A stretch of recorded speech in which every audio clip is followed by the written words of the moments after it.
Estamos então na 12ª aula, na parte 11, né, das cartas aos Romanos, e nós estaremos fazendo comentário hoje do capítulo 6 completo, do verso 1 até o 23. E o tema de hoje, ele é esse daí: lei, vilã ou aliada? Com certeza, né? A maioria das pessoas já vai dizer o seguinte: claro que a lei de Deus não é vilã, né? O mandamento é santo, né? A lei de Deus é santa, mas não vale para minha vida, Jesus anulou, não estou debaixo dela mais, né? Então, será que ela não é tão vilã assim, né? Mediante aos comentários das pessoas sobre o uso dela no cotidiano cristão. Mas enfim, vamos aos nossos slides, às nossas leituras hoje, né? Verso 1 a verso 3 vai dizer o seguinte: que diremos, pois? Permaneceremos no pecado para que a graça abunde? De modo nenhum. Nós, que estamos mortos para o pecado, como viveremos ainda nele? Ou não sabeis que todos quantos fostes batizados em Yeshua, o Messias, fomos batizados na sua morte? No pensamento judaico, muitas vezes os questionamentos servem para instigar o raciocínio dos ouvintes. E apesar de Paulo já ter respondido no capítulo 3, verso 31, que a graça de Deus em Yeshua não anula a guarda da Torá, da lei, novamente ele combate essa linha de pensamento. Dando um pequeno resumo, né, de todas as aulas anteriores se tratando da carta aos Romanos, Paulo está tratando aqui sobre a igualdade de salvação entre judeus e gentios. No primeiro momento da carta, ele vai falar ao público judeu, né? Depois ele já começa a misturar os gentios no meio do assunto. Por quê? Porque naquela época tinha um pensamento de que os judeus, por terem a lei, por terem a circuncisão, eles eram então dignos da salvação, eles eram melhores que o restante das pessoas no mundo. E embora haja um propósito especial para o povo de Israel, isso é um fato e é inegável, isso não faz deles menos isento de condenação do que qualquer outra pessoa no mundo. Paulo ele explica que os judeus pecaram contra Deus conhecendo a lei, e os gentios pecaram contra Deus sem conhecimento de Deus, sem conhecimento da lei. Então, pecado é pecado, está todo mundo igual diante de Deus e todos necessitam de salvação. Ele combate, então, né, o mérito pela obediência, que isso quer dizer que você vai obedecer a alguma coisa e isso vai fazer você digno de ser salvo. O tempo inteiro ele está combatendo que a graça de Deus, ou seja, um favor imerecido, é que faz com que as pessoas sejam salvas, tá bom? E lá no capítulo 3, verso 31, quando ele debate muito isso, né, com os ouvintes judeus em primeiro plano, eu expliquei isso nas aulas anteriores, ele está falando primeiramente para os judeus em alguns trechos, mas os gentios estão aqui no fundo ouvindo. Em outros momentos ele vai inverter, ele vai falar para os gentios em primeiro plano, mas com os judeus aqui ao fundo ouvindo. Em outras palavras, ainda que alguns trechos, determinado público seja o alvo direto, a carta é para todo mundo ouvir. É isso que eu quero dizer. E no Romanos 3,31, ele, depois de combater essas coisas, ele, né, pelo Espírito de Deus, ele antevê os questionamentos, né? Falou, então, já que a lei não tem mérito em obedecer ela, então eu posso viver no pecado, né? Eu não preciso mais de lei. E ele responde: anulamos a lei pela graça ou pela fé? De jeito nenhum. Antes estabelecemos a lei. Ali, só esse verso seria o suficiente, na minha humilde opinião, para evitar qualquer polêmica de qualquer outro escrito dele ou de qualquer outro comentário evangélico que surgiu ao longo dos séculos, né? Mas, infelizmente, contudo, tem tanto a ver com quanto que as pessoas são muito criativas, falei muito isso na semana passada, e elas vão fomentando doutrinas baseadas em versículos isolados, sem entender o todo da carta, sem entender o todo da mensagem de Paulo. Desde a primeira aula você vai vendo que não é impossível você falar de Paulo sem você citar a Torá, sem você citar a lei de Deus, os profetas, porque o tempo todo ele está falando palavras baseadas na doutrina, né, de Israel, na doutrina do próprio Deus, que é a lei e os profetas. E veja bem, aqui, quando ele acaba o capítulo 5, ele fala muito sobre ressurreição, né, que a verdadeira fé, ela espera a ressurreição. Então, ele já vem agora no capítulo 6 novamente meio que respondendo futuros questionamentos.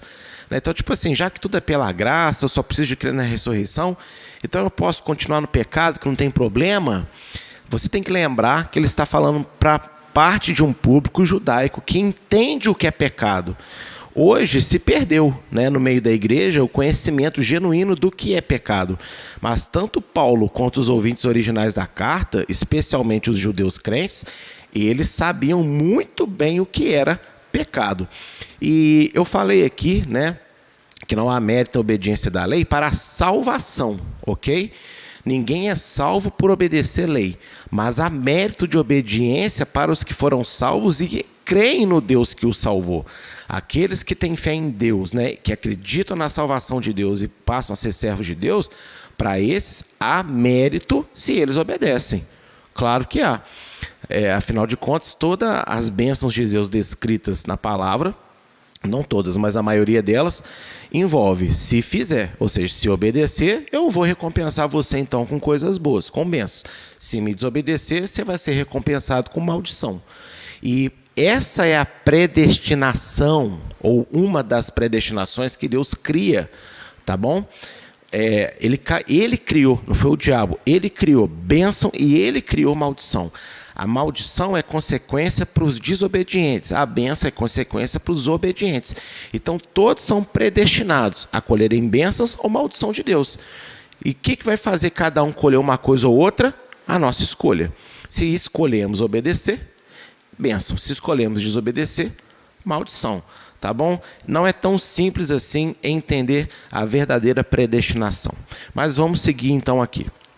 Paulo, ele vai combater, portanto, esse pensamento. Então, já que eu tenho que pensar na ressurreição, eu sou salvo pelo Messias, pela fé, sou a graça. Então, sendo assim, não tem que obedecer, né? Porque o judeu tinha essa dificuldade na época. Na verdade, a igreja hoje tem também, de saber separar obediência como estilo de vida e fé daquele que crê, de obediência como mecanismo de salvação. O tempo inteiro nas cartas de Paulo é isso que ele combate. A obediência como mecanismo de salvação. Isso é o verdadeiro legalismo. Agora, a obediência como meio de vida daquele que foi salvo, daquele que crê, isso Deus continua desejando, tá? A grande confusão que se faz e que impede a maioria das pessoas de obter esse entendimento é devido à falta clara de conhecimento sobre o que é pecado e o que é justiça. Como eu disse aqui, hoje se perdeu muito o conceito de pecado. O que é pecado? Aí as pessoas falam, é iniquidade. E o que é iniquidade? É pecado. Mas muita gente decora isso, mas não sabe a fundo o que significa isso. Você concorda comigo? Mas até os dias de hoje, o judeu ele sabe muito bem o que é pecado. No caso, o judeu que ele tem ainda relacionamento espiritual com Deus, né? Ainda que não aceitando Yeshua como Salvador, mas acredita em Adonai, o Deus das Escrituras. Ele sabe muito bem o que é pecado. E a igreja no primeiro século também estava aprendendo de forma muito boa o que era pecado, porque os próprios apóstolos judeus estavam ensinando a ela. Mas hoje, o filtro de pecado é muito grande, tá? E, aliás, a falta de filtro, né, no pecado é muito grande. As pessoas não sabem o que é. Tem coisas que não são pecado que as pessoas pensam que são. Tem coisas que são pecado as pessoas acham que não é. Falam que não tem nada a ver mais, não é verdade? E aí fica aquele jogo de impor cada um achando uma coisa. E eu tenho muito por hábito de falar na igreja, né? Não interessa o que eu acho, não interessa o que você acha. Interessa o que Deus falou na palavra, tá bom? Como nenhuma das palavras de Deus caiu por terra, né? Porque a palavra de Deus não muda, Deus não muda. Então, também não seria tão difícil entender que todos os mandamentos são válidos. Nem todos podem ser vividos, porque alguns vão se referir a templo, vão se referir a veste sacerdotal e coisas desse tipo. Então, tem coisas que não dá para cumprir, tá? Porém, dá para se tirar princípios daquilo ali, sem usar de forma criminosa, né? Mas, como Davi diz no Salmo 119, verso 96, que ele vê em toda a perfeição ele vê limitação, mas o mandamento de Deus é amplíssimo. Ou seja, o mandamento de Deus ele não tem limite para ser aplicado na vida humana, desde que guiado pelo Espírito Santo, desde que com o entendimento correto da sua originalidade. Mas a confusão que se cria, então, né, sobre o que é pecado, sobre justiça, é pela falta de entendimento correto que são essas coisas. E eu quero mostrar, logicamente, na palavra, versos. Eu poderia escolher muitos, tá? Poderia usar a própria lei, poderia usar os profetas, poderia usar os escritos, poderia usar vários outros salmos ou provérbios, poderia usar inclusive o Novo Testamento, mas eu escolhi aqui 2 versos que eu acho que sintetiza de uma forma sublime, inspirado por Deus, o que é lei, né? Aliás, o que é pecado e o que é justiça. E o primeiro verso é 1 João 3,4, que já foi falado muito nas aulas anteriores, mas como eu disse para vocês, vira e mexe nós vamos estar voltando nele, para que a gente realmente possa entender isso com muita clareza. E esse verso aqui, na maioria das Bíblias, ele está traduzido errado, de forma proposital. Qual que é a tradução correta do grego? É essa que está na tela, que você vai encontrar na Almeida, corrigida fiel, na versão impressa, na versão que tem na internet, né, no site da Bíblia Online. Quando você joga lá a versão que você quer, vai estar escrito errado, mas na versão impressa é a correta. Olha só o que está escrito: qualquer que comete pecado também transgride a lei, porque o pecado é a transgressão da lei. Veja que não fala porque o pecado também é. Não, também é o seguinte: se você é pecador, você também transgride a lei, porque pecado é transgressão da lei. Lei de quem? Lei de Deus, a lei de Moisés, obviamente. Não tem aqui que ser muito gênio para calcular isso, né? Para deduzir. Veja bem, como é que a maioria das versões hoje apresenta isso daí? Porque todo que comete pecado também comete iniquidade, porque o pecado é a iniquidade.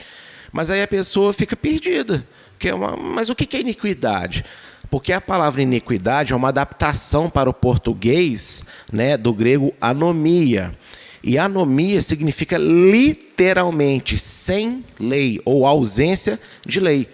Então, todo aquele que comete pecado, comete iniquidade. Ou seja, todo aquele que comete pecado vive sem lei, porque o pecado é a ausência da lei. É isso, tá bom? E agora, vamos entender o que é justiça. Salmo 119, verso 142. A tua justiça é uma justiça eterna, e a tua lei é a verdade. Gente, será que Davi aqui ele não entendeu direito? E Yeshua lá na frente, na oração do Monte Getsemane, ele teve que corrigir quando ele fala: santifica-os na verdade, a tua palavra é a verdade. Aí você pensa, está vendo? A Bíblia é a verdade, não é a lei. Só que você tem que entender que na época de Yeshua, o que era considerado palavra de Deus? Lei e profetas. Os profetas nada mais são do que Deus cobrando das pessoas o que estava na lei. Tá bom? Você quer entender profeta? Basicamente é isso. Esquece o lado de profecia, de apontar o futuro, de revelar o que está oculto. Os livros dos profetas é Deus guiando o povo, exortando o povo, incentivando o povo ao voltar para os caminhos da lei ou a continuar nos caminhos corretos da lei. Isso é os profetas. Então a justiça de Deus, que é uma justiça eterna, é a lei dele, porque a lei dele é a verdade. Por isso que eu gosto muito de falar, por dedução lógica, que Yeshua, quando ele diz eu sou o caminho, a verdade e a vida, né? Os caminhos de Deus é a obediência, né? A lei dele, a verdade é a própria lei, e a vida é o que? É a resultante de alguém que tem fé e vive de forma agradável a Deus. Porque não é, quando se diz que todos serão salvos pela fé, não é só aquele que diz ter fé, é aquele cuja fé expressa o que ele acredita. Como diz em Tiago 2, né? Fé sem obras é morta. Obra não é evangelização, não é pregar, não é cantar. Obra é vida, é o que você faz com a sua vida. As obras da sua vida vão refletir verdadeiramente a fé que você tem. E a verdadeira fé, ela obedece. Tem muita gente que, embora combata com os lábios a lei de Deus, defende vários preceitos da lei sem saber e vive e todos os outros. Tudo que alguém faz, não importa em que tipo de denominação esteja, que verdadeiramente agrada a Deus, você vai encontrar aquele feito ali dentro da lei dele, ainda que a pessoa não saiba encontrar por falta de ensino, tá bom? Então é o que eu sempre gosto de dizer, imagina quando o combate à lei de Deus com os lábios parar, internalizar esse amor pela lei, né, pela fé em Yeshua. Nossa, tudo aquilo que a pessoa faz vai ficar ainda melhor, tá bom? E a justiça de Deus é a lei dele. Não, a justiça de Deus é Yeshua. Amigo, você tem que entender que Yeshua justifica, tá bom? Yeshua, ele justifica. Justiça e justificação são duas coisas diferentes, tá bom? A obra da cruz justifica, perdoa os pecados. Agora, a justiça de Deus, né, cuja, inclusive, é um dos pilares do seu trono, é o quê? É a vontade dele, é a verdade dele. E o que é a verdade dele? A lei dele. Quando Yeshua ora no Monte Getsemane, santifica-os na verdade, a tua palavra é a verdade, ele estava falando tanto de si mesmo, porque ele é a própria palavra, quanto ele estava falando da lei dele, né, da lei de Deus, porque Yeshua é a lei viva. Vocês têm que entender isso.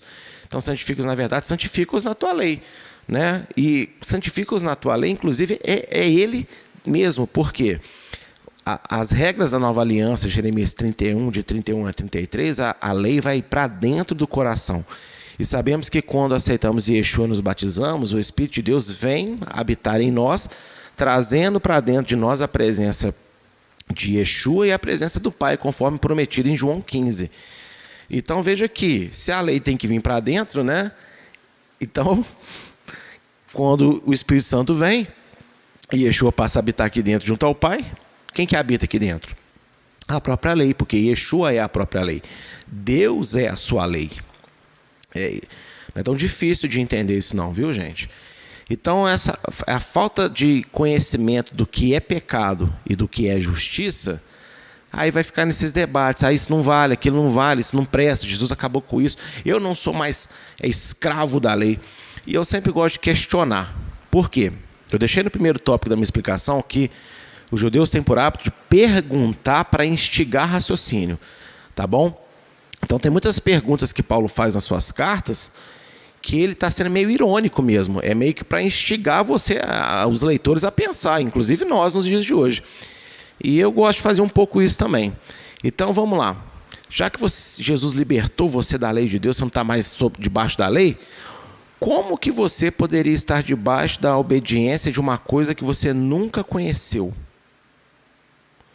Como que Jesus te libertou, né, do jugo da lei, sendo que você nunca conheceu a Deus, não sabia que existia uma lei, não sabia de povo de Israel, não sabia de nada disso? O que você estava sujeito é a consequência da ausência de lei. Porque, conhecendo ou desconhecendo, se a lei é a verdade, todo mundo que faz no caminho contrário a ela vive em mentira. Então foi da mentira que Yeshua te libertou, ou seja, da consequência. Conhecendo ou não conhecendo a lei de Deus, você ia para o inferno. Por quê? Porque você a desobedeceu. Então, Yeshua vem, te liberta dessa consequência, desse pecado, e agora limpa a tua consciência e te dá poder para poder o quê? Não desobedecer mais. Tá bom? Então, é sobre a morte espiritual pela desobediência que você foi liberta. E esse era o jugo que estava sobre você. Não a obediência propriamente dita, que você nem sabia dessa obediência. Aliás, até hoje, né, muitas pessoas não sabem dessa desobediência. E eu vou dar um pequeno exemplo bobo de Torá para você. E aí você pensa aí com seus botões, tá? Existe um mandamento na lei de Moisés que fala o seguinte, que a pessoa, a viúva, ela tem que ser cuidada, né? Mas a partir do momento que ela deixa de ser viúva, então ela não vai ser cuidada mais. E aí eu quero te perguntar, baseado nisso, nesse mandamento, vamos ampliar como Davi nos ensinou. Uma pessoa que ela está encostada pelo INSS, você acha que ela pode trabalhar e receber salário? Se ela recebe um benefício do governo para ela não trabalhar, porque a saúde dela impede ela trabalhar, quando ela trabalha, ela está tirando a vaga de alguém que não tem nada o que receber e ainda está roubando o governo. Aí eu já ensinei muito isso, já fui quase apedrejado por causa disso. Mas é a verdade. Eu não fico apontando o dedo na cara de ninguém, insistindo com ninguém.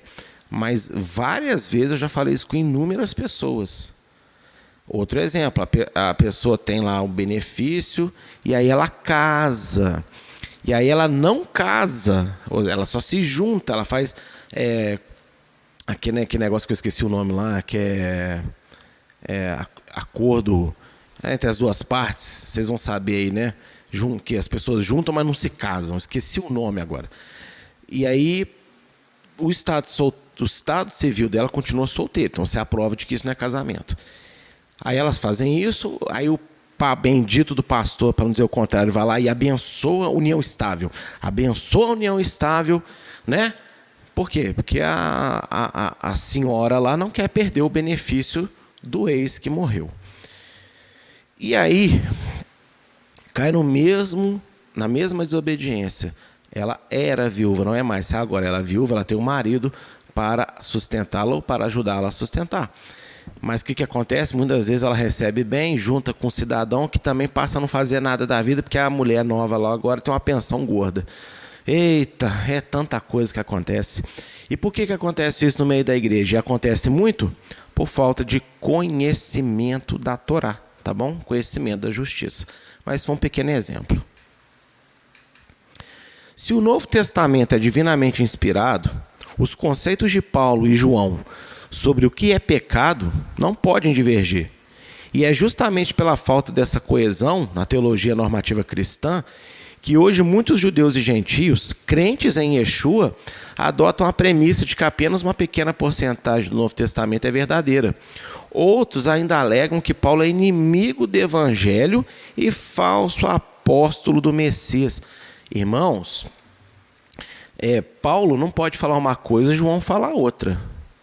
Embora você tenha um relato de Paulo que ele precisou de exortar Pedro lá em um determinado momento da convivência deles, mas você não tem nos escritos de Pedro nenhum conceito de fé, de verdade sobre Deus escrita de forma diferente da de Paulo, nem diferente da de Tiago, nem diferente da de João, nem diferente da de Lucas e de nenhuma outra pessoa. Porque se houver divergência de conceitos, então alguém aí errou na hora de escrever.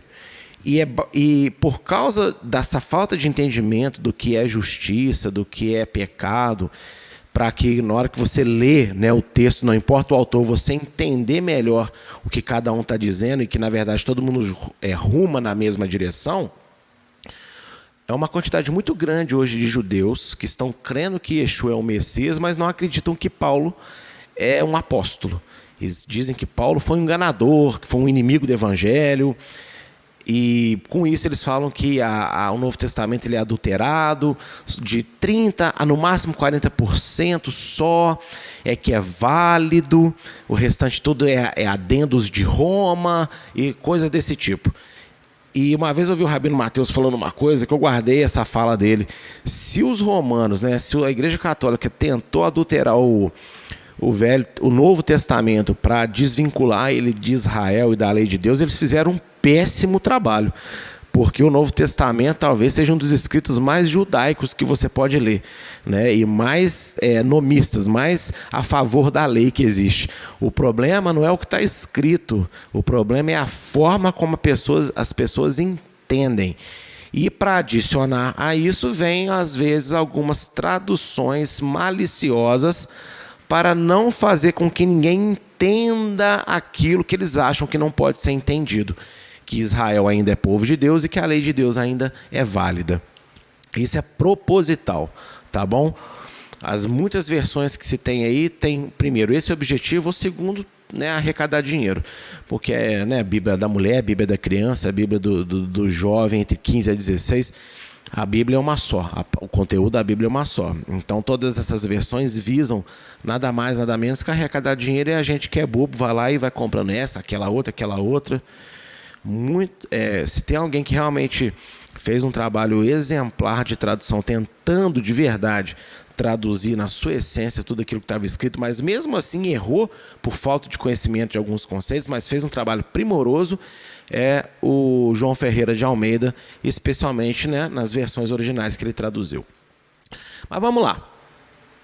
Então, ao passo que nós temos muitos judeus que acreditam hoje em Yeshua, mas não acreditam na validade total do Novo Testamento, e muito menos os escritos de Paulo, o que tem de cristão que começa hoje a conhecer restauração, né? A conhecer que a lei é boa, a entender o papel de Israel nos planos de Deus, e aí entra nessa barca furada, meu amigo, é muita gente. E o que é interessante é que o cidadão, ele conhece isso hoje, ele estuda isso amanhã, e depois de amanhã ele já está lançando no seu canal do YouTube, nos seus feeds de Instagram e Facebook, ensinos profundos, porque ele já se tornou especialista. Ele entende mais hebraico que o judeu, ele conhece mais do que o judeu pensa, do que o próprio judeu, igualmente como fazem muitos pastores também, né?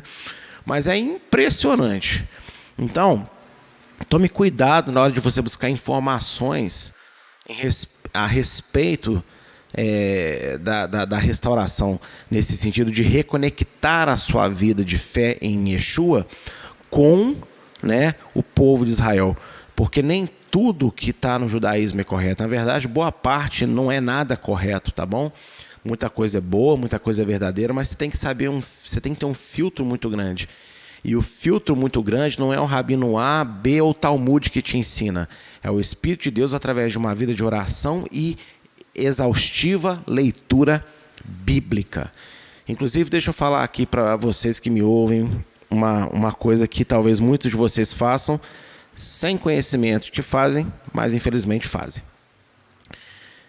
Se você me perguntar quantos livros eu já li sobre a Bíblia, não li muitos livros. Eu já li muita coisa, já li muitos artigos e tal. Enfim, já li muita coisa. Mas eu não li essas coisas muitas vezes. O que eu mais li na minha vida é a Bíblia. Eu não sei mais quantas foram as vezes que eu já li toda a Bíblia na minha caminhada de fé. Eu estimo que, brincando aí, umas 40 vezes eu já devo ter lido ela toda, de capa a capa. Eu não estou exagerando, não. É provável que seja mais do que isso que eu estou falando. Só que eu não estou falando isso para me engrandecer, nada disso não. Eu estou dizendo que se você não conhece a sua Bíblia, mas quer conhecer ela através dos olhos dos outros, então você vai acabar entrando na teologia dos outros e defendendo verdades dos outros e não de Deus. Por isso que nos meus estudos eu sempre falo que vocês devem pegar o que eu estou ensinando, dobrar o joelho, orar, ler de novo, chocar as referências que eu dou com calma. Quando eu coloco um versículo isolado, eu nunca o comento fora do seu contexto, mas não tem como, às vezes, a gente citar todo um livro ou todo um capítulo, né?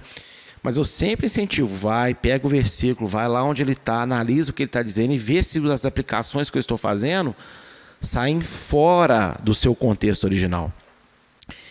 Por quê? Porque eu defendo isso. Eu não ganho ninguém convertido ao pastor Jimson ou à igreja Eliahu. Eu ganho se Deus ganhar. E quanto que Deus ganha? Quando as pessoas são convertidas a Ele e à verdade da sua palavra. Então esse é o meu papel. E eu acho que esse é o papel de uma igreja, de um líder. Converter as pessoas a Deus e à verdade da palavra dele. Não as doutrinas que nós achamos que é correto. Tá bom? Só que quando a gente traz a verdade da palavra, começa a chocar com vários tijolinhos que você foi colocando na sua alma, de jargões, de ensinos, de verdades que você ouve em qualquer igreja, mas às vezes essa verdade de qualquer igreja não está na Bíblia. Você acha a base de versículo para aquela verdade existir, mas você não acha dentro do contexto do versículo essa base. Então fica aqui a dica, tá bom? E olha, é lógico que Paulo e João falavam a mesma linguagem. Então, se João escreveu que o pecado é a transgressão da lei, Paulo ele tem que saber que pecado é a transgressão da lei. Afinal de contas, é o mesmo Espírito Santo que estava nos dois, inspirando ambos a escreverem. Tá bom? E como eles estavam sob o mesmo Espírito Santo, então a única interpretação cabível para esses versos que estão aí acima, né, do verso 2 até o verso 3, é essa daqui, ó. Permaneceremos desobedientes à Torá para que a graça abunde? De modo nenhum. Nós que estamos mortos para a desobediência da lei, como viveremos ainda em desobediência a ela? Analisa, o que é pecado? Não mostrei? 1 João 3,4, pecado é desobediência, transgressão da lei. Então, quando Paulo fala isso daqui, ele novamente está reforçando Romanos 3,31. Anulamos a lei pela fé? De jeito nenhum, estabelecemos. Ou seja, então, porque o pecado é desobedecer a lei, então eu vou desobedecer, vou continuar desobedecendo ela para que a graça de Deus abunde ainda mais. Porque foi por esse motivo que Deus me alcançou. O que ele diz? De jeito nenhum. Nós morremos para o pecado. Gente, em Yeshua nós morremos para a desobediência da lei. Se pecado é desobedecer, nós morremos para a desobediência. Então, como que nós ainda vamos viver na desobediência?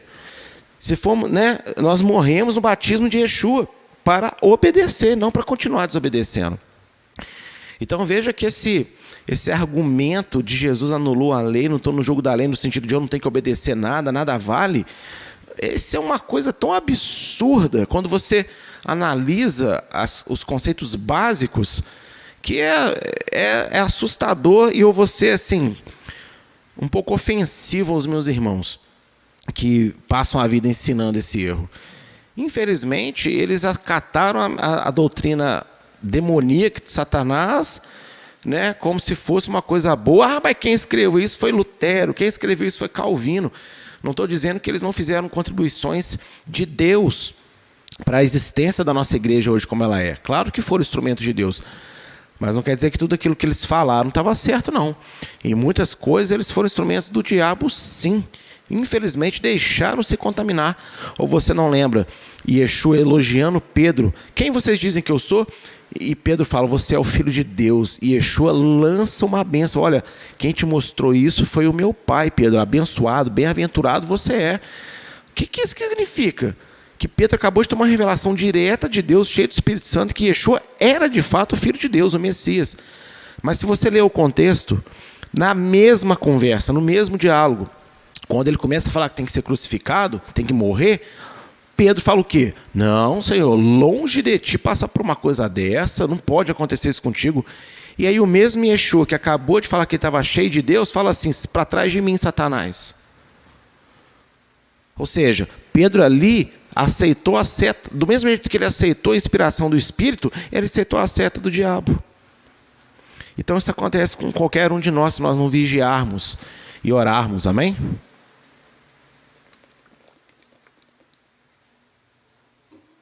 O problema é o orgulho protestante, né? A arrogância protestante. O que eu quero dizer com isso? Eu sou protestante, mas nós somos orgulhosos, nós somos arrogantes. Quando eu falo dos erros, as pessoas elas entendem o seguinte: tem nada que eu faço presta.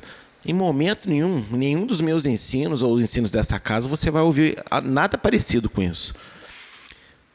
Tem pessoas, tem homens de Deus que não sabem do conhecimento da lei ou do papel de Israel e que fazem obras maravilhosas que eu nunca fiz e talvez nunca vá fazer na vida. Mas por causa dessas obras maravilhosas, o ensino sobre a lei e sobre Israel não passa a estar correto, está errado, tá bom?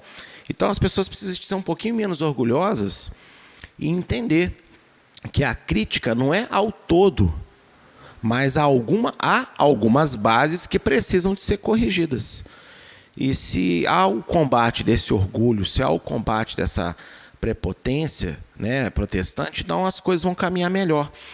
Muitas vezes as pessoas vêm, né, com mas porque Deus me usou assim, porque Deus já falou assim comigo.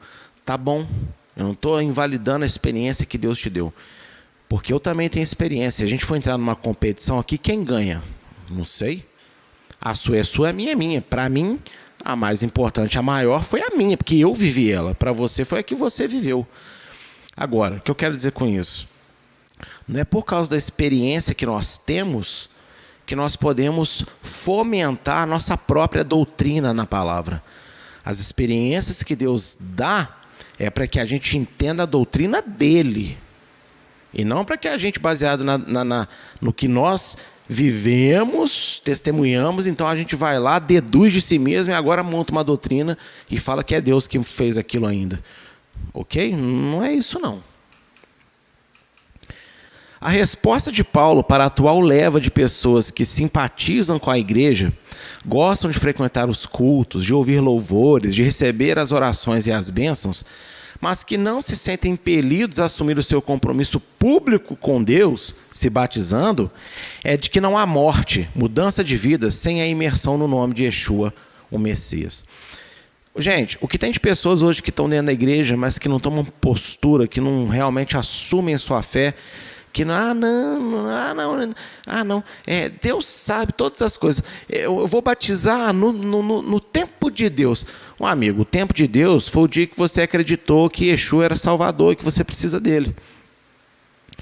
Você entendeu o Evangelho? Você entendeu que Deus existe? Você entendeu que Yeshua, o Filho de Deus, veio para tirar o pecado do mundo e que você precisa desse perdão? Então pronto, o tempo de Deus já chegou sobre você. Tem essa não. E tem muita gente hoje dentro da igreja que fica assim, gosta de... gente, eu conheço muita gente que gosta de ir na igreja, gosta de frequentar o culto, principalmente culto que não fala de pecado, né? Culto que fala de bênção, de vitória, com essa mensagem meio coach, né? De fazer você se sentir bem consigo mesmo, aquela coisa toda. E é muita gente que gosta de ouvir louvor, principalmente esses louvores aí, né? Que fala ao seu coração, que toca no momento da sua dor, né? E tal. Parece que a pessoa escreveu a música para você, né? Assim, pois é. Gosta de receber oração, né? Ora por mim e tal. Gosta de ser abençoado por Deus, que Deus abençoa até os injustos, como ele não vai abençoar quem às vezes frequenta a igreja dele, né? Só que elas não querem assumir compromisso com Yeshua. Elas não querem assumir compromisso, elas não querem se batizar, tá bom? Algumas se batizam, mas não querem frequentar o corpo. Não, elas são autodidatas, elas são autossuficientes, né? E a minha esposa, no culto, eu acho que foi no culto de quarta-feira passado, na introdução do culto, no momento inicial do culto, ela deu uma reflexão, talvez uma das mais profundas que eu já vi até hoje, sabe? E o Mateus fez até o corte, falando sobre quer uma unção especial, né? Congregue ou comunhão. Vale a pena assistir, tá? Porque é espetacular. Um trechinho de 3 minutos que você vai entender. Aí, se você é autodidata e você sozinho na sua casa com Jesus, resolve tudo. Mas, enfim, a resposta de Paulo aqui para esse tipo de pensamento, né? Que hoje é muito comum, é tão clara, né? É tipo assim... Todos que fomos batizados em Yeshua. Então, é uma condição. Batismo, ele é obrigatório. Tem gente, inclusive nos meios judaico-messiânicos, que às vezes fala que batismo não é obrigatório. Claro que é. O que existe é exceções. Por exemplo, se você vai numa prisão, evangeliza alguém, aquela pessoa acredita em Yeshua, e vamos supor que o diretor da prisão não permite ser feito um batismo ali. Mas ela acreditou de verdade, ela se converteu. E aí você vai visitar ela no outro dia, e aí mataram ela naquela noite. Então ela creu, mas não foi salva porque não se batizou? Não, ela foi salva. Porque ela creu, tá bom? Só que ela não teve a oportunidade de batizar. Então, a ausência do batismo, ela só é compreendida e aceita por Deus quando, em algumas exceções, é impossível batizar uma pessoa. Como uma pessoa, às vezes, que aceita Jesus num leito de um hospital e morre, né? Aquele ladrão da cruz, ele não teve como ser batizado ali, mas ele foi salvo, porque ele aceitou Yeshua como Salvador. Agora, a exceção não vira regra. A regra é a regra. E a regra é, né, lá em Marcos 15:16, todo aquele que crer e for batizado será salvo, mas quem não crer será condenado. Tá vendo? Quem crê tem que ser batizado. Agora, quem não crê será condenado. Veja que não fala assim, quem não crê não for batizado. Por quê? Porque quem crê em uma condição onde o batismo não for possível e morrer, Deus aceita da mesma maneira. Agora, se há como batizar e você fica protelando, enrolando Deus com as suas mentiras, porque essa é a verdade, sinto muito para você, meu amigo. No dia que Yeshua voltar, você vai chorar amargamente porque você não foi obediente. O batismo, ele é a primeira obediência de fé que nós temos ao crer no Senhor, tá bom?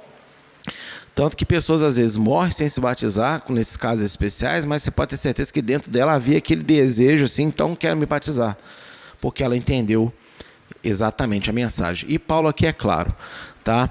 Todos nós fomos batizados em Yeshua. Ele fala alguns de nós. Se você está vivo, não foi nessas condições especiais, né, que eu citei aqui, então você tem que ser batizado. Não fica com essa brincadeira aí não. Ah, não batizo, eu não congrego e por aí vai. E aí ele acaba de confirmar isso no verso 4 e 5. De sorte que fomos sepultados com ele pelo batismo na morte, para que, como o Messias foi ressuscitado dentre os mortos, pela glória do Pai, assim andemos nós também em novidade de vida. Porque se fomos plantados juntamente com ele na semelhança da sua morte, também o seremos na da sua ressurreição. Tá vendo? O batismo, ele lembra uma morte, porque a pessoa ela deita na água, ela é imergida na água. Um sepultamento. Então, tem que acontecer, tá bom? E como eu disse, existem alguns casos especiais, mas são exceções. Agora, regra é regra, tá bom? Não vem com essa churumela pro meu lado ou pro lado de ninguém, não. Porque você não vai se acertar comigo nem com ninguém, você vai se acertar com Deus.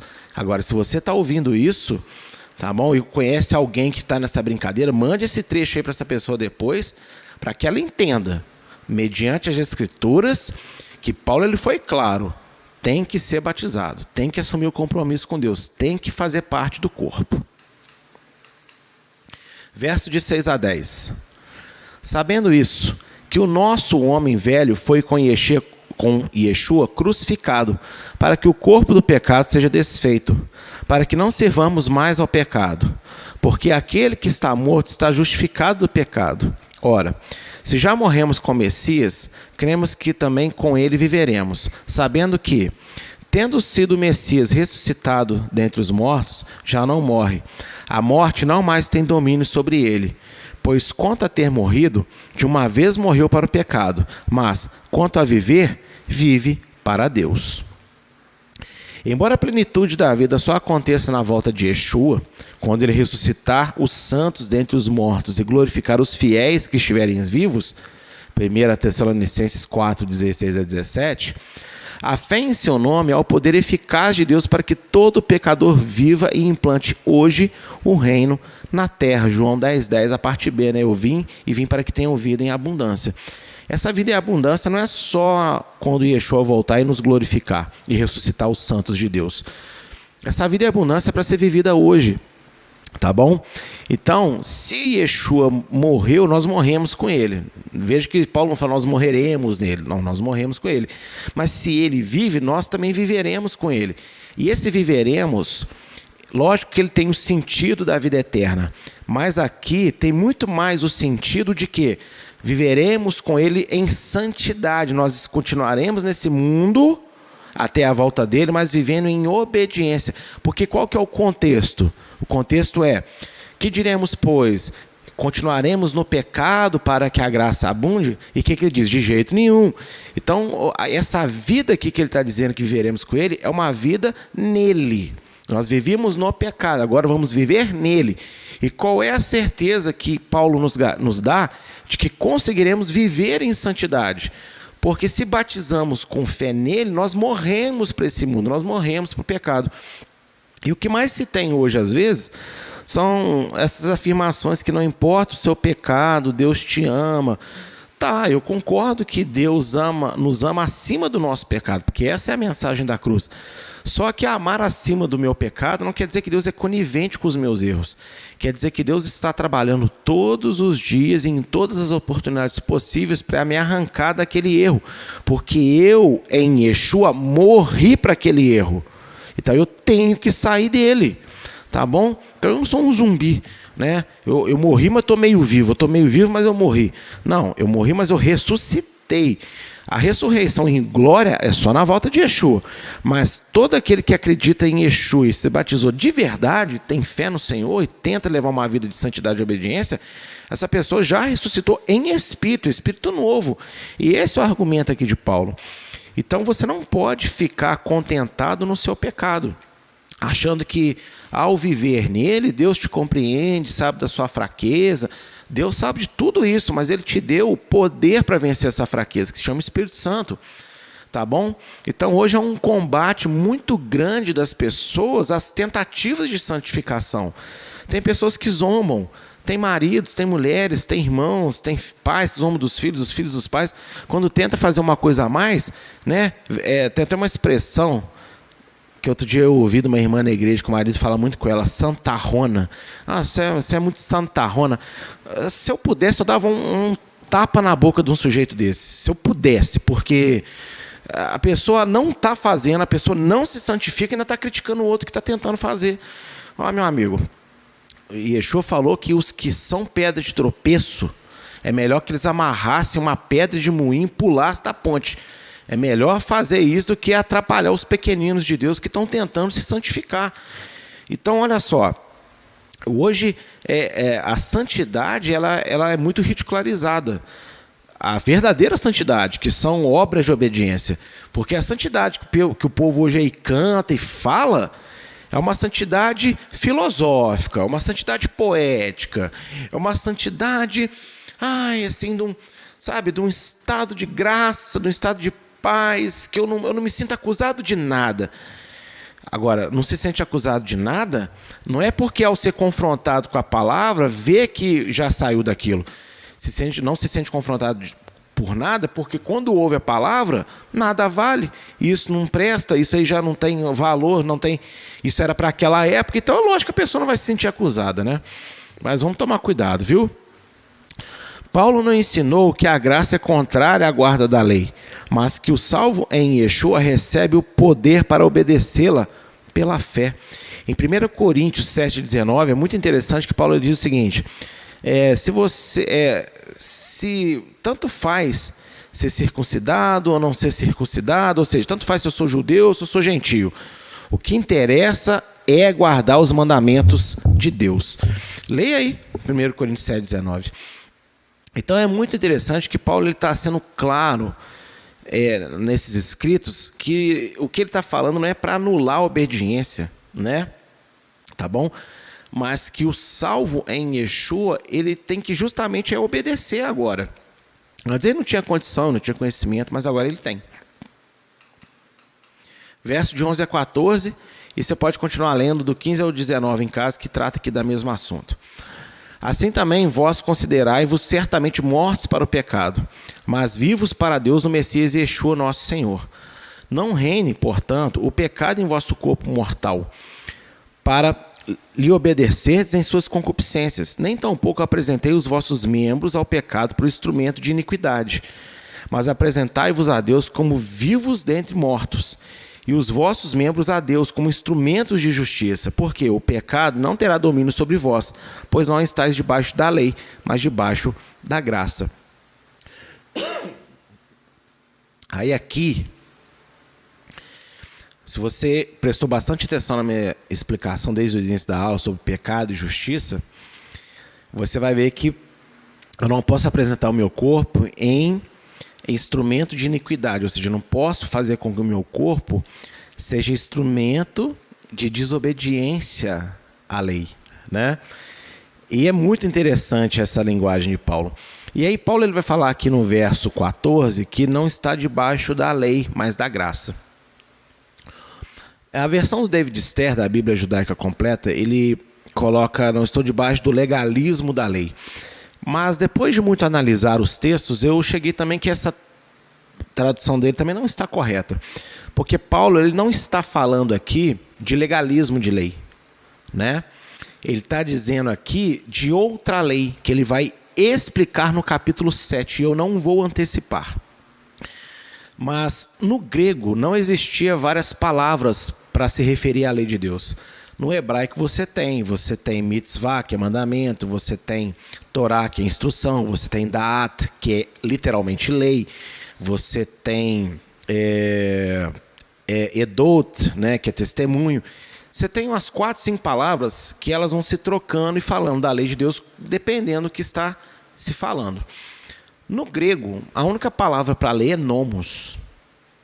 Então, quando Paulo aqui ele começa a conjugar lei, mas se referindo a outros aspectos de lei, não da lei de Deus, mas de outros tipos de lei que existem, ele só tem a mesma palavra no grego para usar, que é nomos. E aí, quando se traduz, todo mundo entende como lei de Deus.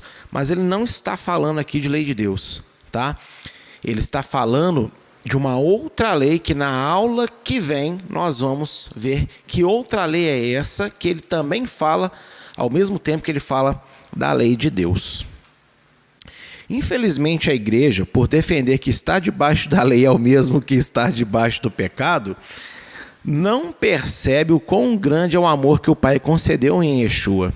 Um amor maravilhoso, que não apenas salva da condenação, mas também remove a ignorância quanto à existência da vontade de Deus. Ou seja, que é uma forma de viver e desfrutar da criação, contudo, agradando em tudo, sem pecado e sem maldições. É isso que as pessoas leem, né? Porque eu não estou... tá vendo? Tá vendo? Paulo acabou de falar, não estou debaixo da lei, estou debaixo da graça. Só que o contexto que ele está dizendo aqui, não é que assim, eu não estou sujeito à lei de Deus, eu estou sujeito à graça de Deus. Não é isso que ele está dizendo, não. Agora, se você entender que você está debaixo da lei para ser salvo, aí, com certeza, esse entendimento também é errado. Porque já ficou claro, desde a primeira aula aqui de Romanos, que Paulo deixa específico que obediência é para quem crê, para quem creu, na verdade. A obediência não é para quem quer crer, não é para quem quer ser salvo. O salvo obedece. Israel não recebeu um conjunto de leis e depois que Deus viu que eles obedeceram, ele mandou as 10 pragas e os libertou do Egito. Deus chegou, se fez conhecer, fez milagres, grandes testemunhos, e depois que eles saíram, depois que eles foram salvos, Deus começou a dar para eles um conjunto de regras para que eles permanecessem livres e não voltassem a ser escravos de ninguém. E é o que Yeshua faz na nossa vida. Ele se manifesta em nós com poder, com graça, com misericórdia, mas depois de nos libertar, então ele agora vem nos ensinando a palavra para a gente não voltar a ser escravo daquilo que ele nos libertou. Não é tão difícil assim de entender, né? Agora, o mais triste que eu fico pensando é que as pessoas que combatem a lei de Deus, a obediência pela fé, elas não percebem quanto que Deus é amoroso e elas transformam esse amor de Deus quase que numa maldade, né? Porque Deus ele deu uma lei terrível que ninguém consegue obedecer, só para apontar o Salvador e derramar a graça. Para quem é gentio, linda essa história. Porque você nunca conheceu a Deus, você não sabia de palavra, você não sabia de salvação, você não sabia de nada disso. De repente você recebe o Evangelho, é liberto, e agora é só viver aí pela fé, fazendo tudo o que você quiser, mas com fé em Jesus. Para o gentio é ótima essa história. Agora, para o judeu, isso é uma injustiça muito grande. Porque Deus sempre pesou a mão sobre eles, sempre cobrou eles muito porque eles eram desobedientes, né? E sempre que Deus cobra uma obediência, ele fala, olha, vocês não se esqueceram que eu sou o Deus que os libertou do Egito. Ou seja, Deus está dizendo assim, poxa, lembro do testemunho de salvação que eu dei para vocês e me obedeçam. Aí agora, Deus pega todas as riquezas do reino e dá para o mundo, mas sem nenhum compromisso com nada. Por isso que o judeu tem, alguns, né, tem tanta dificuldade de entender a mensagem do Evangelho. Deus deu realmente de graça para o restante da humanidade acesso ao reino dele, mas não foi desprovido de compromisso, de obediência. Você tem que crescer em obediência, você tem que crescer em conhecimento da palavra, você tem que amadurecer isso daí. Então, quanto mais você estudar e tiver fé, mais você fará. E o amor de Deus na lei é muito grande. Porque as pessoas, muitas vezes elas olham, não faça isso, não faça aquilo, não coma, não veste, não faça. E elas acham isso tudo muito absurdo. Mas se Deus é santo e tudo que Deus fala é santo, e o contrário do que Ele fala é terrível, quando Deus dá lei, quando Deus dá mandamentos, é uma expressão de amor e carinho muito grande, porque Deus ele não quer que as pessoas que Ele libertou, que Ele purificou, voltem a se sujar, voltem a sofrer maldições nas suas vidas. Então a lei de Deus é uma expressão de amor muito grande. A maior expressão de amor de Deus, logicamente, é a expiação, a salvação na cruz. Mas associada a ela está a justiça de Deus, está a lei de Deus. Porque se Deus te salva, mas não te dá condições de você vencer o meio que você vive, eu desconfio um pouco desse amor, né? Muitas vezes a gente não sai do meio em que vivemos exteriormente, mas dentro de nós saímos. Porque Deus muda a nossa natureza, Deus muda a nossa cabeça, Deus nos dá poder. E esse poder não é uma mera unção, é o Espírito dele habitando em nós. Ele nos dá um nome que nos garante acesso a Ele toda vez que oramos, o nome de Yeshua. Ele mesmo, através do Espírito dele, ele vem habitar em nós. E aí ele nos dá mandamentos, ele nos dá lei, para que a gente possa conhecer a vontade dele, para que a gente possa saber aquilo que o mundo faz e é errado e aquilo que nós podemos fazer de forma certa que vai o agradar. Quem criou o mundo foi Deus. Quem criou todo o material com que os homens fizeram tudo o que nós temos na sociedade hoje foi Deus. Agora, nós não podemos nos relacionar com essas coisas e com o mundo como nós achamos correto. Deus tem uma cartilha dizendo literalmente como vestir, como comer, como pensar, como falar ao outro, como punir, como não punir, o que tolerar, o que não tolerar. E o amor de Yeshua virou sinônimo de ser idiota, de ter que aceitar tudo, né? E não é nada disso. Em Yeshua você não tem que aceitar tudo, você não tem que concordar com tudo. Muito pelo contrário, muitas vezes você tem que apresentar resistência àquilo que é errado. O problema, muitas vezes, que acontece, especialmente em relacionamentos entre casais, é que a parte que quer o que quer, né? Ela se acha muito justa, ela se acha muito digna, mas ela não se avalia perante a palavra para ver que ela é muito falha. E aí ela passa a não ter paciência com a outra parte que erra. Ela poderia combater o erro, mas também sendo misericordiosa ao mesmo tempo, porque entenderia que ela também é pecadora e é falha. Isso é muito complicado, meus irmãos, muito complicado mesmo. Tá bom? Então eu espero, que Deus possa alcançar pessoas e que essas pessoas se deixem tocar para que os mandamentos de Deus são expressão do seu amor e não um conjunto de regras para oprimir a vida de ninguém. Verso 20 a 23. Porque, quando erais servos do pecado, estavais livres da justiça. E quais são os frutos que tinhais então das coisas de que agora vos envergonhais? Porque o fim delas é a morte. Porém, agora, libertados do pecado e feitos servos da justiça, tende o vosso fruto para a santificação e, por fim, a vida eterna. Porque o salário do pecado é a morte, mas o dom gratuito de Deus é a vida eterna, pelo Messias Yeshua, nosso Senhor. Paulo finaliza o capítulo aqui de uma forma espetacular.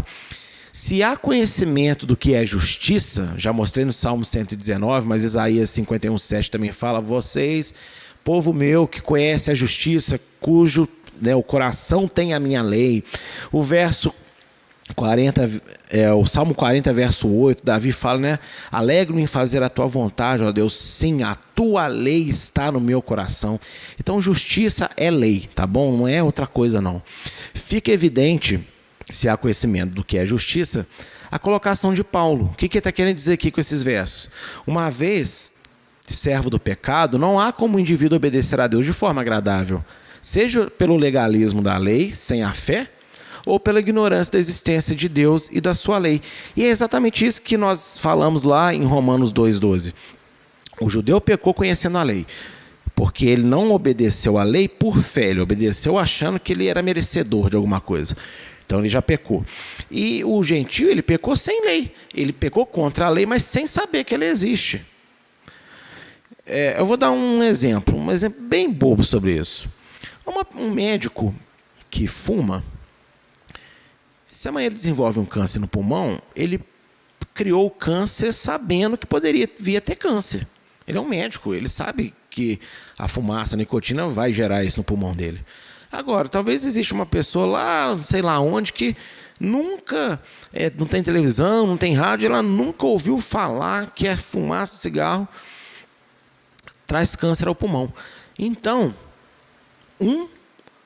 contrai o câncer sabendo, o outro contrai o mesmo câncer na ignorância. Mas qual que é o fato? Que ambos fumaram e ambos tiveram câncer. Então, esse exemplo bobo que eu dei é para te mostrar que os judeus, conhecendo a lei, mas não exercendo ela pela fé, como foi Abraão, Isaac, Jacó e outros heróis bíblicos, né, careciam de salvação da mesma maneira. E outros do mundo, né, que não são os judeus, que são os gentios, não tinham conhecimento que existia Deus, não tinham conhecimento que existia uma lei, mas desobedeceram ela da mesma maneira. E por isso também necessitam de salvação, né?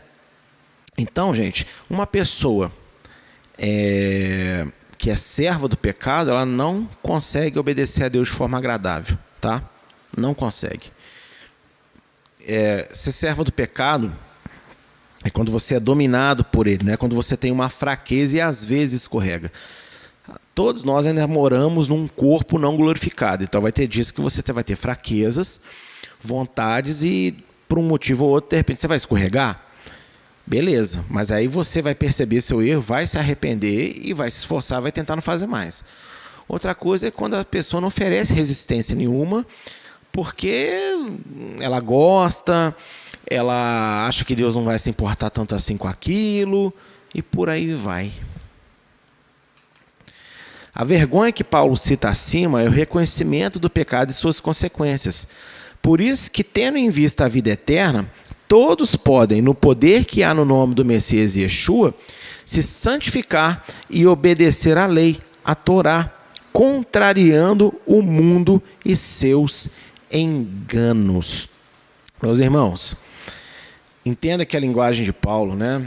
Vocês se envergonhavam antes, né?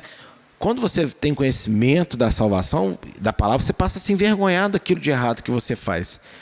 Mas com essas pregações e postzinhos mequetrefes que, quando você começa a sentir vergonha, a se preocupar, aí chega aquele cidadão, né, aquela cidadã falando, não, isso não tem nada a ver, Jesus não se importa com isso. E aí, né, você mais do que depressa, então sai para lá, vergonha.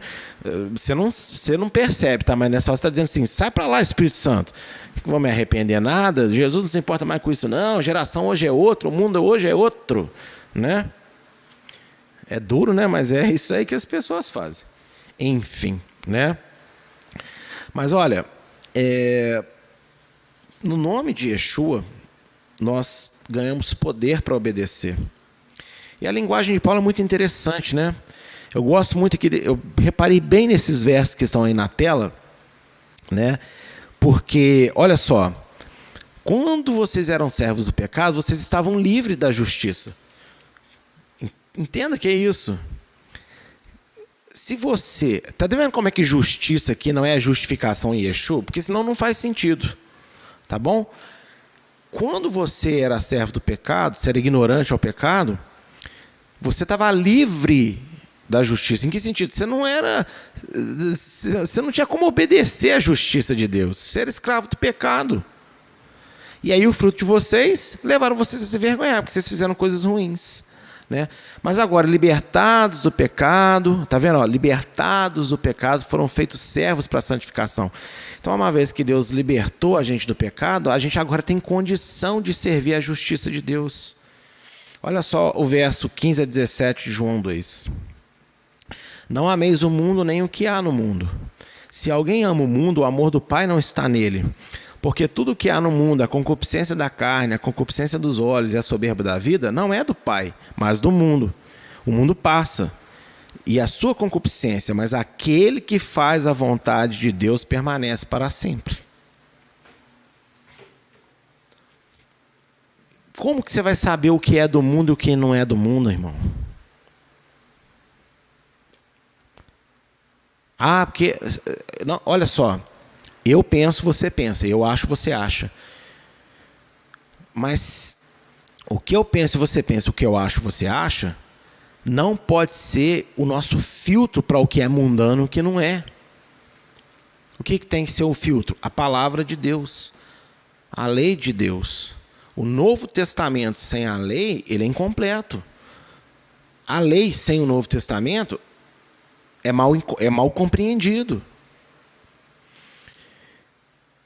Então nós temos que contrariar os enganos do mundo, nos santificando e obedecendo, no nome de Yeshua, a vontade de Deus. O que é a vontade de Deus? Né? Como eu citei aí, Salmo 40, verso 8, Davi, um homem segundo o coração de Deus, ele fala, alegro-me em fazer a tua vontade. Sim, Deus, a tua lei está no meu coração. Davi se alegrava em obedecer. Mas veja que Davi não foi perfeito na sua obediência. Teve muita coisa que ele não fez. Se você ler lá os relatos de Esdras, por exemplo, de reis, você vai ver que Davi não foi um exímio rei na hora de festejar as celebrações de Adonai. Diz lá que nunca se tinha feito uma Páscoa, um tabernáculo como aquele, desde quando o povo saiu do Egito, né? Desde quando o povo estava no deserto.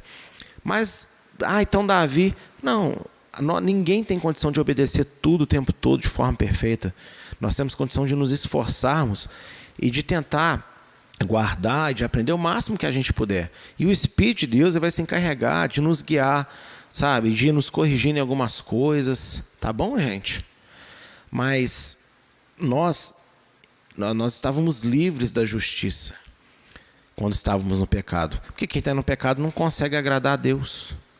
Só que agora que nós fomos libertos do pecado, nós temos que obedecer à justiça de Deus, amar a justiça de Deus. E a conclusão de hoje, eu quero ler alguns textos com vocês. Mateus 24, 12. Yeshua disse assim: e por se multiplicar a iniquidade, o amor de muitos esfriará. E você já aprendeu comigo aqui hoje. O que é iniquidade? Anomia, ausência de lei. E por se multiplicar a ausência da lei de Deus, o amor de muitos se esfriará. E aí Romanos 13, a parte B do versículo 10, olha que interessante. De sorte que o cumprimento da lei é o amor. Né? Ou seja, por que eu obedeço? Qual é o objetivo da lei? O amor. Então se eu amo, eu não preciso de obedecer nada porque eu cumpri a lei, porque eu amo. Não. Quando você ama, você naturalmente faz as coisas que a lei pede. Esse que é o contexto que Paulo fala. Só você ler os versículos anteriores. Porque, como eu disse, eu coloquei um trechinho aqui por causa de espaço. Mas leia lá. Tá? De modo que não adulterarás, não roubarás, tal, tudo se cumpre no amor. Se você... O que ele quer dizer? Então, que se você ama, você não precisa se preocupar com esses mandamentos? Não, se você ama, você vai fazer essas coisas. É isso que ele está dizendo. E olha, vai entendendo aqui, E por se multiplicar a iniquidade, por se multiplicar a ausência da lei, o amor vai se esfriar. Sabe qual que é a causa do mundo estar do jeito que está? Sabe qual que é a causa da igreja, na sua totalidade, estar do jeito que está? Porque se alguém falar para mim que a igreja está melhor do que nunca, mentira, ela está pior do que nunca. E por que está desse jeito? Porque o amor está esfriando. E por que o amor está esfriando? Porque está faltando Torá, está faltando lei nas igrejas. Tá bom? As pessoas estão só no discurso do amor filosófico, do amor sentimental, mas elas não estão praticando o amor. Praticar o amor não é você chegar, dar um abraço, dar um beijo em alguém, não. Você pode até fazer isso também, mas praticar o amor é obedecer à vontade de Deus, que é a sua lei, por fé em Yeshua. A maioria das pessoas que começam a aprender sobre a mensagem da restauração se preocupam tanto em fazer ou não fazer, quantos são os mandamentos, quais valem, quais não valem, que se esquecem da fé e do amor, que são os grandes objetivos de tudo nessa vida. Irmão, é lógico, eu entendo a pessoa que ela começa a caminhar, aprender mensagem da restauração. Então, peraí, então a lei não é vilã, a lei então é uma aliada, né? Então ela começa a pirar a cabeça. O que eu tenho que fazer? Mas quantos mandamentos existem? Mas eu não sei tudo ainda. Primeiro, pisa no freio, relaxa, levanta os olhos dos céus e fala assim: Adonai, muito obrigado porque o Senhor me salvou. E agora, muito obrigado porque o Senhor me deu consciência de que há uma lei para eu conhecer. E aí, como que Deus quer que você aprenda? Aos poucos. Você não vai sair lendo tudo, decorando tudo, não. Tendo medo de tudo. Não é assim. Se você está numa igreja como a nossa, né, que todos os anos ensina a lei, fala de mandamentos, um dia você vai ouvir isso, no outro dia você vai ouvir aquilo, no outro dia você vai ouvir aquilo outro, e aí você também vai estudando ali na medida que você consegue, porque não adianta você querer ler 30 capítulos da Bíblia e não guardar nada, não pensar em nada. Você tem que ler e pensar. Ler e pensar. Tá? É assim que se lê a Bíblia. Você tem que pensar no que está lendo. E aí, hoje um pouquinho mais, amanhã um pouquinho mais, depois de amanhã um pouquinho mais, depois do outro dia um pouquinho mais. E quando você assustar, você está fazendo várias coisas de forma muito natural. E é um erro muito grande quem se aproxima de restauração e acha que essa mensagem é sobre você não pode fazer, você não pode fazer aquilo. Não, calma, irmão. Calma. Você vai ouvir as coisas. Mas em vez de já ficar batendo a cabeça, tudo aquilo outro. Não, você não ouviu tudo aquilo outro hoje. Presta atenção no que você está ouvindo hoje. Então, talvez para você, que chegou aqui pela primeira vez, está vendo uma mensagem dessa da primeira vez, você está, quem sabe, né, o Espírito de Deus está te fazendo entender que a lei é a sua aliada, não é a vilã da história. Então, em vez de você já, o que eu tenho que fazer, o que eu não tenho que fazer, mas quantos mandamentos então, o que é de judeu, o que é para mim? Calma. Agradeça a Deus porque você está entendendo isso. Passe uns dias orando a Deus em cima disso que você está entendendo e vai lendo a Bíblia com essa visão. Você vai ver que aos poucos as coisas vão se encaixando, tá bom? Quando eu entrei para esse tipo de mensagem, quando Deus me trouxe a revelação dessa mensagem, eu comecei a aprender, eu comprei os livros da Torá do Rabino Marcelo e eu passei um ano lendo, estudando aqui em casa com o Ranieri, com a Tamires, com a minha esposa. Né? No início tinha mais alguns irmãos, depois só ficamos nós 4, só eram os únicos interessados de verdade. E aí a gente passou aqui um ano estudando essas coisas. Mas uma semana eu aprendi, comentava com eles, comentava com eles. Né? E eu não tive pressa. Por isso que quando alguém inicia na igreja, eu sempre falo, olha, pega a porção da semana, estuda a porção da semana e vai para a igreja ouvir a palavra. Mas as pessoas são teimosas, elas não, eu quero ler todo o Gênesis hoje, eu quero ler o Êxodo amanhã também. Aí fica tudo confuso e depois leu tudo, estudou tudo, mas não sabe o que aplicar. Por quê? Porque a lei de Deus não se trata disso, não se trata de fazer ou não fazer, não se trata de o que pode e o que não pode. A lei de Deus se trata de: eis aqui a vontade do Deus que salvou vocês. E aí eu vou aprendendo, tendo como foco a fé nesse Deus que me salvou, tendo como foco o amor que eu quero demonstrar a Ele e o amor que eu quero demonstrar agora ao meu próximo. Porque como Ele me amou, eu também quero amar as pessoas. E aí você vai aprendendo, desenvolvendo conhecimento e a prática de forma muito natural. Alguns têm capacidade maior, outros têm capacidade menor, mas é assim que você vai vencer, tá? Quanto mais as pessoas amarem Adonai e tiverem fé em seu Filho Yeshua, tendo a perfeita consciência de que a lei é a vontade de Deus para o mundo, terão sede em ler e aprendê-la, como alegria em praticar. Tá vendo? Se preocupe em amar a Deus, amar o Filho de Deus, ter fé no Filho de Deus, tá bom? E aí você vai abraçando a consciência que Deus vai te dando, tá bom? E aí você vai estudando, você vai aprendendo e vai ter aquele momento de tristeza inicial, porque você vai reconhecer o pecado, mas ao mesmo tempo você vai ter uma alegria imensa de fazer aquilo que você aprendeu. Eu quero dar um pequeno exemplo sobre a lei alimentar, porque todos sabem que aqui na igreja nós ensinamos lei alimentar, eu guardo lei alimentar com a minha casa, mas eu não obrigo ninguém na igreja a guardar. Eu ensino, faz quem quer. Inclusive, eu fico muito desgostoso quando alguém tenta na minha frente mostrar que não faz, mas nas minhas costas está sofrendo por causa disso. Que eu falo, não faz por minha causa não, faz só se você entendeu o que você faz. E as pessoas, tem muita gente que zomba disso, né? Tem muita gente que zomba da guarda da alimentar. E tem gente que deve achar, nossa, coitado desse tal de James, hein? Pobre coitado, vive limitado, não sabe os prazeres, né, que o bacon, que um camarãozinho grelhado pode trazer à vida dele. Ah, como ele está perdendo. Feliz somos nós que estamos na graça. Então, na graça eu também estou. Todos nós estamos na graça de Deus.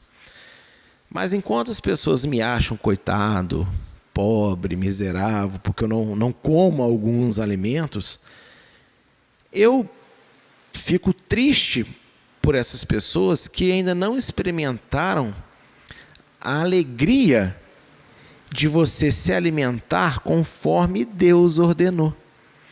E se você está quase morrendo porque você não pode comer um bequinho aí, alguma coisa, eu tenho muito prazer de ter um pensamento na minha vida, que é o seguinte: eu não apenas penso, através da forma como eu não sinto falta de nenhuma dessas coisas, hoje eu sei em mim, por praticar pela fé, que eu amo mais a Deus que o meu paladar.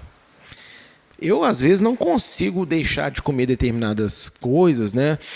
Principalmente doce, que eu tô meio doceiro nos últimos anos, para às vezes emagrecer. Eu preciso emagrecer, não consigo. Então eu não amo tanto meu corpo físico, quanto eu deveria amar às vezes. Mas eu amo a Deus muito ao ponto de não comer determinados alimentos que Ele pediu na palavra. Então, o meu amor a Deus está maior do que o meu amor a mim. Estão entendendo isso? E eu sou feliz com isso. Então, se tem alguém que sente pena de mim aí, que zomba, olha, fique à vontade, né? Um dia, quem sabe, Deus vai te mostrar que não é bem por aí. Mas, para mim, quem está no prejuízo são vocês, não sou eu não. Tá? Porque enquanto vocês tentam convencer Deus a abençoar um alimento que Ele chama de abominável, eu aprendi a ter total prazer. Eu não sinto peso, não. Eu tenho prazer de rejeitar uma comida que Ele fala que não é para comer. Então, mas como Paulo ensinou também, né? Tem quem come pela fé, tem quem não come e também não come pela fé. Então a minha fé já está aprimorada para me levar a não comer, tá bom? E se a sua fé ainda está aí do seu jeito de você pode comer tudo, não tem importância. Somos todos servos de Yeshua, mas como ele ensinou também em Mateus 5, eu vivo, então eu posso ensinar, né? E isso diante dele me fará grande. E aí, se você acha que com isso eu tô... Tá vendo? Ele já está se achando maior que os outros. Vai assistir a minha ministração do Novo Testamento sobre o que significa ser grande, tá? Que aí você vai entender o que eu quero dizer. E aí, ó, justamente é o verso que eu citei que eu vou terminar a aula de hoje. Mateus 5,18, também a parte B do versículo 19. Não cuideis que vim destruir a lei, aliás, é verso 17, não é verso 18. Não cuideis que vim destruir a lei e os profetas. Não vim destruir, mas cumprir. Aquele, porém, que os cumprir e ensinar será chamado grande no reino de Deus. Então, a opção para todos nós, sermos pequenos, sermos grandes. E aqui nada tem a ver com humildade. Faço humildade, não, melhor é ser pequeno, porque eu não quero ser grande, só Deus é grande. Nessa hora aqui, desculpa, mas não é nada disso que Yeshua está falando, tá bom? Ele está dizendo aqui sobre o assumir a responsabilidade de se tornar exemplo para os outros. Resumindo a história, é isso. Então eu quero assumir essa responsabilidade de não apenas de viver tudo que Deus tem para me oferecer, ser grande, mas também de ser grande no sentido de ajudar pessoas a trilharem o mesmo caminho que eu. Tá bom? A me tornar um espelho para essas pessoas. Se tornar um espelho nada tem a ver com você se achar superior. Tem a ver com você entender e amar a responsabilidade de trazer pessoas para estar mais perto de Deus. Então, todo aquele que pode ser mais, deve amar ser mais, não para achar que é melhor que os outros, mas para acatar a incumbência de resgatar o máximo de pessoas possíveis para também ser mais, estar mais com Deus. E aí, essa é a aula de hoje, tá bom? A lei é vilã? Me responda você aí. Para mim não é, tá bom? E quando eu digo para mim, é baseado no que eu entendo da palavra de Deus, no que é claro. A lei é uma aliada. Então nós devemos guardar a lei de Deus na medida que estudamos, aprendemos, mas sem estresse, tá bom? Tudo é ali, ó, você caminhando no seu ritmo, aprendendo no seu ritmo, indo aí, ó. Lembrando que o foco é fé em Yeshua, amor a Deus, amor ao próximo. Amém?